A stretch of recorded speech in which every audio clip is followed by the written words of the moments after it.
Hello, my name is Roy Painter. I'm a trustee of the British Korean War Veterans Association, and I served some time in Korea from 1952 to 1953 as a national serviceman. Most of the time boring, some of it exciting, some of it very scary. But that was the way of the world then in 1952. I didn't think much of it when I came home, but now it means an awful lot to me when I see what the Korean people have done, and I'm very pleased and proud that I took part in this regeneration of Korea.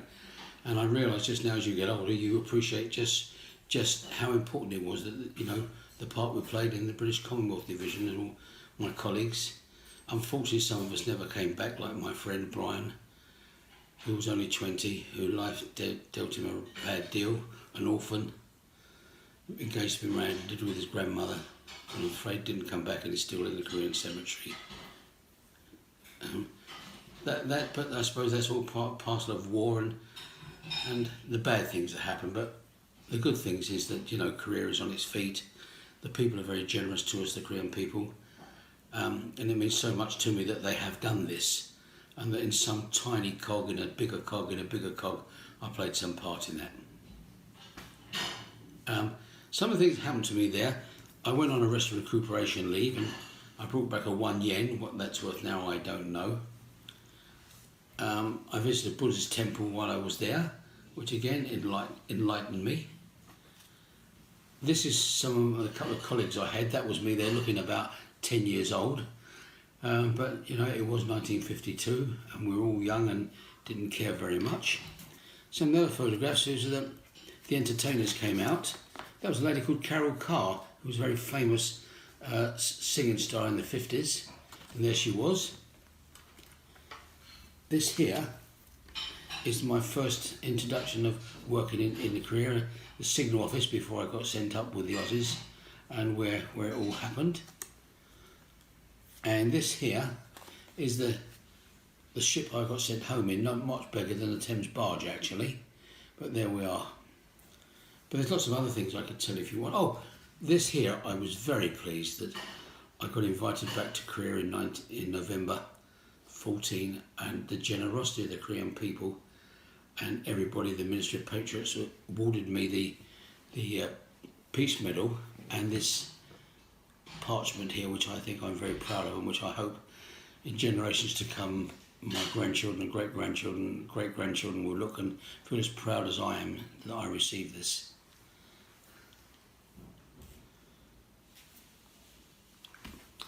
While I was there also, they came out and they dished out these Christmas cards from the American people.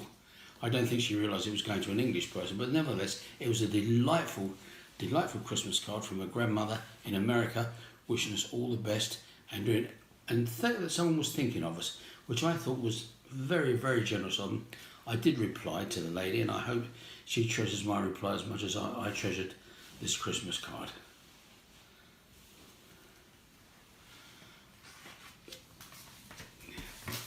Oh, and there's a lot I could tell. It could go on forever, really.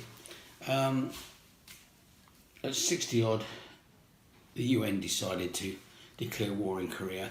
Now, most of the people in England didn't even know where Korea was. You've got to remember the time we were still on rationing. We were the poorest country in Europe still. We'd been bombed out. My father had been in the army for 5 years. My house had been bombed. We were sleeping downstairs in 2 rooms, sleeping on mattresses on the floor. But by 1945, that was then, I left school in 1948. And of course in 1951, like other young men, I had to do 2 years national service, which I was called up. I went to various parts of the United Kingdom until sometime in, I think it was March, when I was in the army, I was called into the Colonel's office and told, "You're off to Korea." Korea was some Asian, the other side of the world, which of course it was. Anyway, pack your gear, go home on leave for 2 weeks, which I did. Wound up in Liverpool on a boat and had 6 weeks, a very pleasant trip to Busan. Saw parts of the world I never would have seen. We slept on deck and we got to Busan, where we was introduced to Korea. Spent 1 week there getting acclimatised, and then we boarded a train to go to Seoul, and it took us 37 hours, stopping, starting. We got to Seoul, out of Seoul, we got on Canadian trucks. We then was another 5 hours, and suddenly the reality of it hit me. I could hear guns firing. I could hear bangs. Oh dear, this is the reality. But we all made silly jokes and said silly things, and anyway, I got to where I had to go in the Commonwealth Division. Was fed, watered, and we all had to swim in a local stream, got all the dust off us.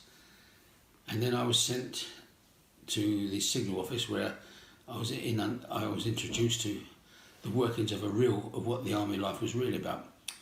And strangely enough, within 2 days, the first message I received was of a schoolmate who sat next to me at school, had been wounded, shrapnel wounds, head, severity severe. I mean, how small a world is it then? Within the next 6 weeks, I got acclimatised to everything and became what I suppose a working soldier. The sergeant then come down and said, "Okay, Painter, I'm going to cook your goose, you're going up to the Aussies now." And then in a jeep, over the Indian River, carried on, and gunfire got louder and louder and louder, and suddenly reality started dawning. Oh dear, this is what it's all about. And I was attached to the 1st Royal Australian Regiment, and I was introduced to the Colonel, and the sergeant, who was a grizzly old Aussie who had been in the army for years, said that this is your new English operator, or pommies they called English pommies. This is new pommy operator, wireless operator. He said, "If you don't mind me saying so, sir," he said, "I think the Poms are still sending us kids that still should be home on their mother's tit. They all look kids." Anyway, it was the start of a 3 and 4 month acclimatisation. I learned very quickly to tell the difference between outgoing shells and incoming shells. But it wasn't that bad because everyone else was used to it. We did guard duties, and I was always impressed by the clarity of the sky at night, especially in the winter. It was so clear and clean cut, and I looked at the stars and I thought, wow, and I should try and work out in my head how far away it was to go home, 6,000 miles. If I walked it, could I walk through Mongolia? But then, and a routine settled down. I was a wireless operator. You spent 6 hours on duty, 6 hours off, but mostly it was fairly easy, until sometimes things got slightly naughty, and mortar bombs landed on us, but it only lasted a few minutes, but it still used to make you scared. And people say they wasn't scared of telling fibs, because everyone gets scared. But then you did guard duties, and you'd look at a bush and you think, is that bush moving? Is it someone really there? And it might sound terrible. I think people turn to religion. We all make false promises, and the shells would land on and say, "Please God, don't let them come any nearer. I will go to church," knowing I wouldn't.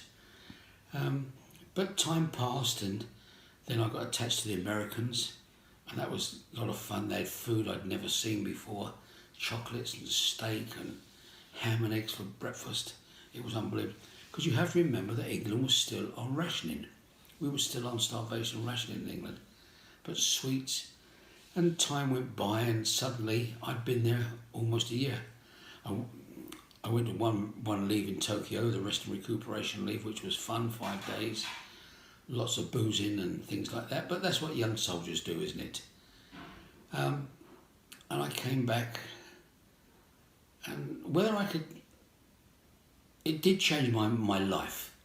I remember looking at the Koreans, and I can remember them opening up a tin of bacon. It was a big tin.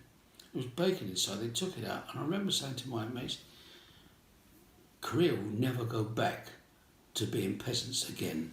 They've moved 400 years in 2 years. They've seen now what the rest of the world has got. And I can remember these 2 young Korean guys taking the bacon out, and I thought, they're eating the same as us, you wearing the same clothes. And for those that were lucky enough to be with the Americans, got all the goodies. They're not going to go back to eating rice and fish. Korea's going to change. They're going to want what they're, and quite rightly so. was a few moments. We never saw many civilians, but I can remember one was a Korean peasant lady. It was way down the line, and she had a baby strapped to her back, a little boy. And as the most soldiers do, I wasn't me. I gave him 2 bars of chocolate, and the gratitude of the Korean mother was so immense that even at 19 I was moved that for 2 bars of chocolate life should not be like this. People shouldn't be treated like this. And how can the North come down and raise these villages to the ground and kill people? I suppose it was part of my growing up process, wasn't it? This was wrong. And was I pleased I was taking part of that, of helping? And eventually came time to come home, and I did. And I must confess, I put it out of my mind. I put it out of my mind, but occasionally on my own I would think about it. It never, people say they have post-traumatic, I don't think it came. I had a few sleepless nights. Sometimes I would wake up, and I've only had one experience this, when I went to an army camp in England some years ago, and they'd recreated the 1914 war with sandbags and shells, and I went through, and the shells started whistling and my stomach did turn over. My tummy turned to water, and it brought back memories. But I soon got over it, like most people do. So I'm not sure about post-traumatic stress, but if people suffer from it, then I feel very sorry for them. But then I got a phone call earlier from a man called Ron Larby. He said, I don't know if you know, but I've just seen your mate's grave, Brian Clackett. And of course, memories come flooding back. I said, no. And Brian was only 20 and life dealt him a bum deal, which I think I said earlier. He was only 20. And he was an orphan. By 12 o'clock he was dead. And so I became involved in the British Korean War Veterans Association, started going to meetings, met old pals, told lots of lies to each other, didn't we, as we always didn't. But then, do you remember so-and-so, do you remember him? Till eventually I went back on a revisit in November 2014, and I'm so pleased I did. The change in Korea is just phenomenal. They're the 10th largest economy in the world now. And one wonders, well, if South Korea can do this, why can't North Korea?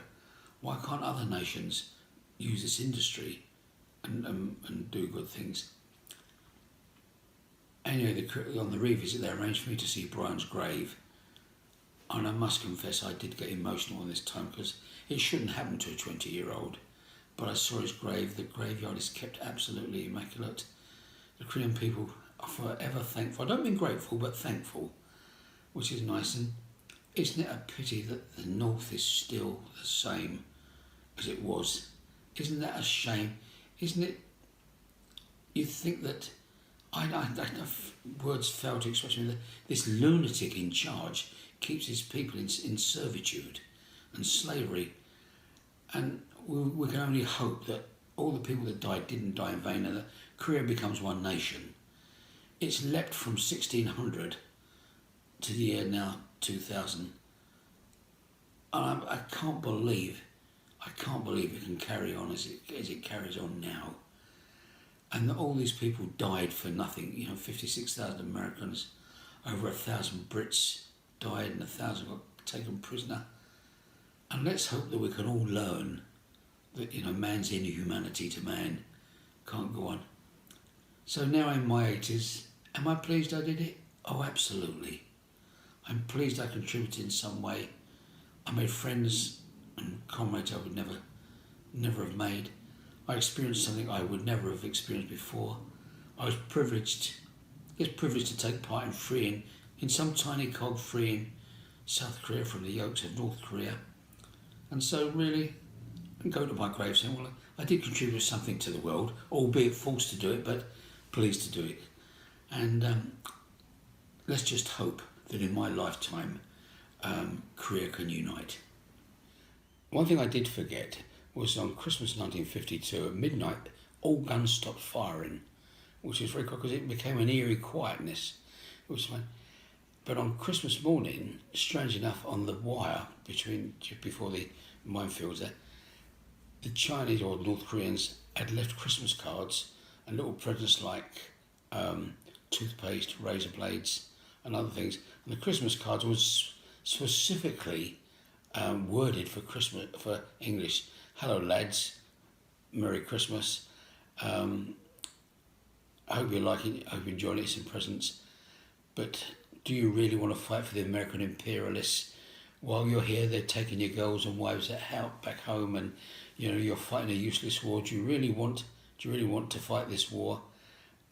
What they didn't realise, it was counterproductive, of course, because we all laughed. It didn't really have any effect on us at all. We just laughed because we could see through this propaganda. It didn't really affect us. I will look for this card again, because one word is worth 1,000 pictures. Sorry, 1,000 pictures worth 1,000 words. So I hope I can find it in some other.